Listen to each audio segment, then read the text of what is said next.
Bismillahirrahmanirrahim. Assalamualaikum warahmatullahi wabarakatuh. Alhamdulillah ada 10 pertanyaan yang diberikan dari admin kepada saya.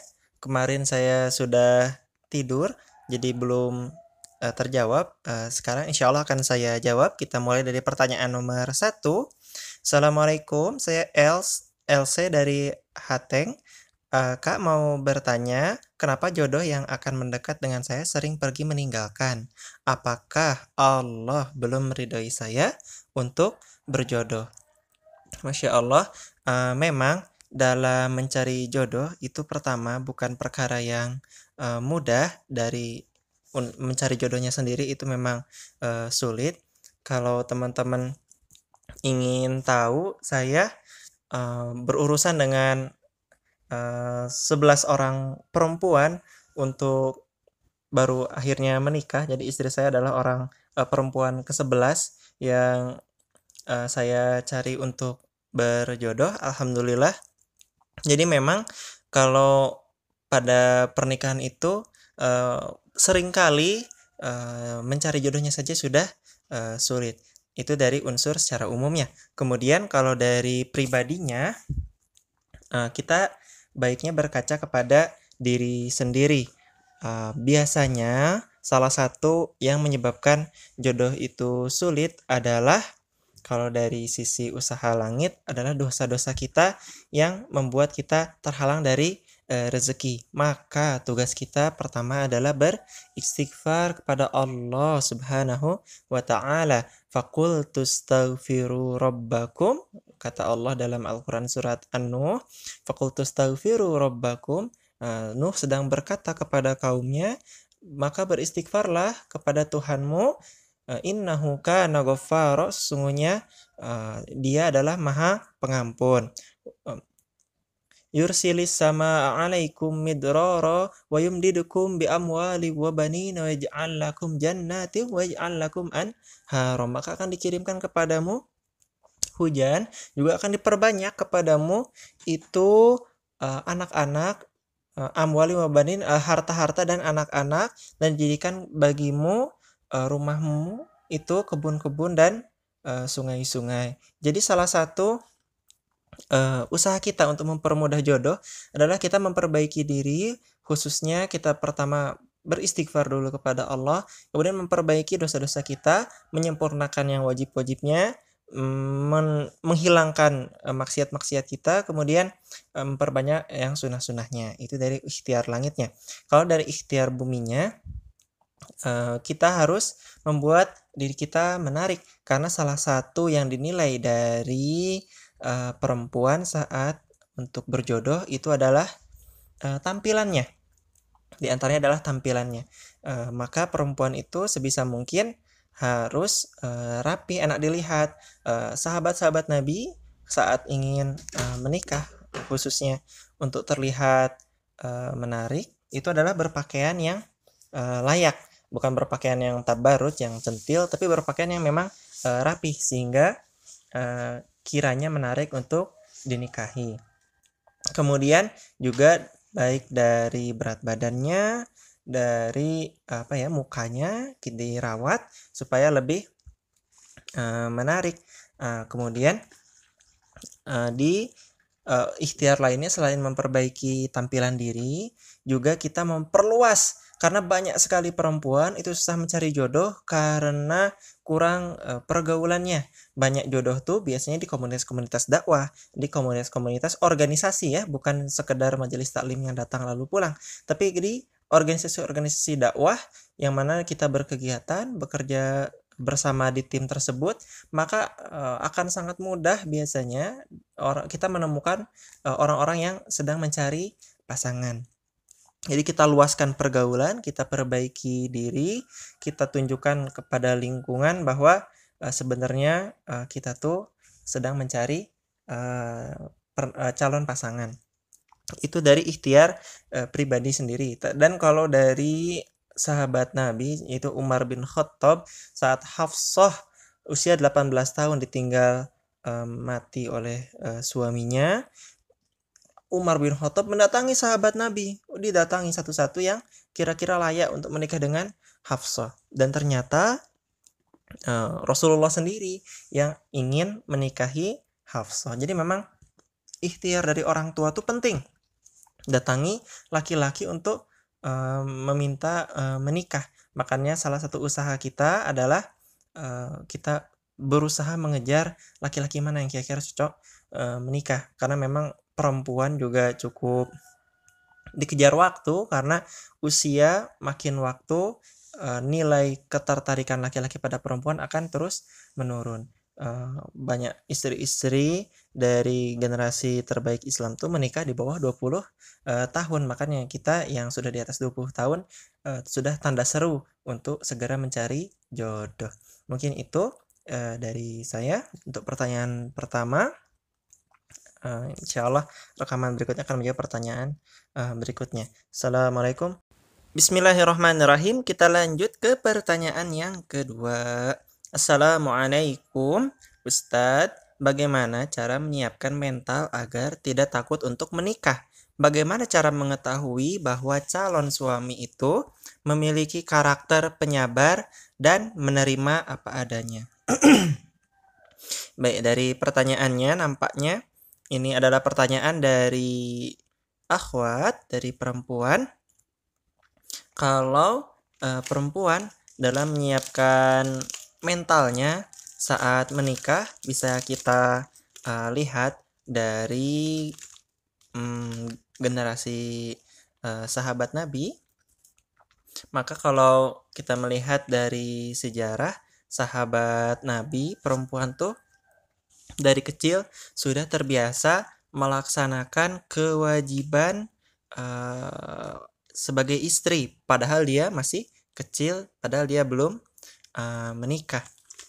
Maka yang pertama tentu perempuan tuh harus terbiasa terlebih dahulu untuk seolah-olah dia telah menjadi istri, yaitu mengurus urusan yang berhubungan dengan rumah tangga.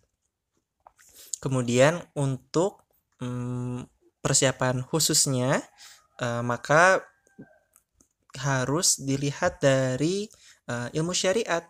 Ilmu syariat apa saja, khususnya hak dan kewajiban perempuan terkait menikah. Perempuan yang sudah mempersiapkan ilmu syariatnya, sudah terbiasa bertanggung jawab, terbiasa mandiri, insya Allah secara mental akan lebih siap. Kemudian bagaimana cara mengetahui karakter calon suami yang memiliki karakter penyabar dan menerima apa adanya, bahwa saat ta'aruf sifat laki-laki itu dapat berubah dan tidak sesuai dengan sifat hari-harinya. Kita dapat mengetahui sifat aslinya, sifat hari-harinya, pertama dengan memperpanjang durasi ta'aruf itu sendiri, bahwa ada perbedaan antara generasi sahabat dan generasi sekarang. Kalau generasi sahabat, jalur informasi itu terbatas, lebih banyak pergaulan itu dengan orang tua, dengan keluarga, dengan tetangga, sehingga karakter seseorang tidak akan jauh dari lingkungannya. Sedikit banyaknya lingkungan itu akan sangat mempengaruhi sifat dari seseorang. Makanya kalau anaknya Umar bin Khattab tidak akan terlalu jauh dari Umar bin Khattabnya. Anaknya misalkan Abu Bakar tidak akan terlalu jauh dari Abu Bakar.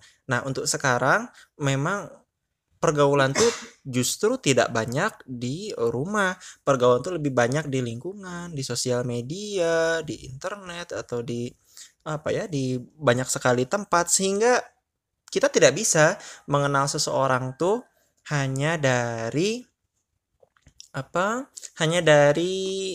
keluarganya. Tapi tentu untuk menanyakan keluarganya, kita harus bertanya ya kepada keluarganya bagaimana sifatnya di rumah.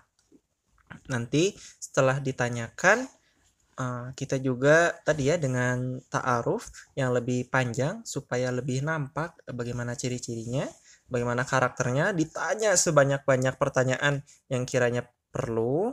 Karena kalau ta'arufnya terlalu sebentar itu juga berbahaya. Rasulullah ada sahabat Nabi yang ingin menikah dan dia tidak kenal dengan siapa yang akan dinikahinya, maka Rasulullah perintahkan untuk melihatnya, untuk supaya tidak menyesal, supaya dia ada ketertarikan, supaya kiranya cocok, tidak menjadi masalah setelah menikah. Dapat dilihat juga dari rekam jejak digitalnya, dari komentar-komentarnya, dari like-nya, status-statusnya. Dan untuk karakter penyabar dan menerima apa adanya, maka perlu sekali ya untuk kasus menerima apa adanya nih, setiap ta'aruf tuh terbuka apa saja kekurangan kita.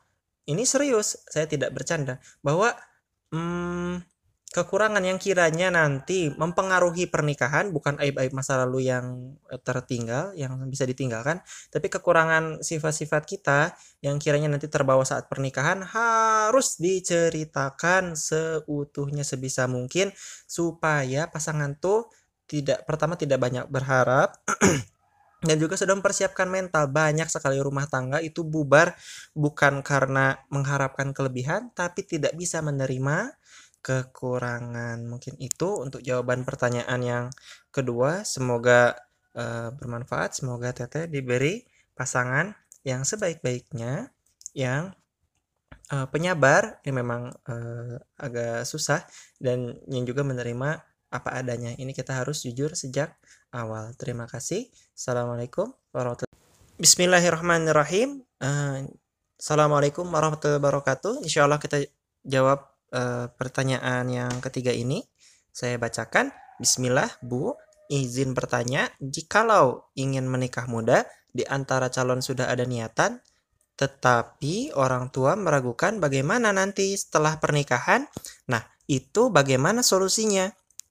Dan ada juga calon laki-laki yang nekat menikah, tapi takut karena belum terlalu paham betul tentang agama. Nah, jadi salah satu persiapan dari menikah adalah kita memantaskan diri terlebih dahulu. Sudah bertanggung jawab, sudah layak menikah. Misalkan laki-laki dia sudah memikirkan jalan nafkah. Kalau nanti menikah muda, maka ya bagaimanapun tetap harus ada usaha untuk mencari nafkah.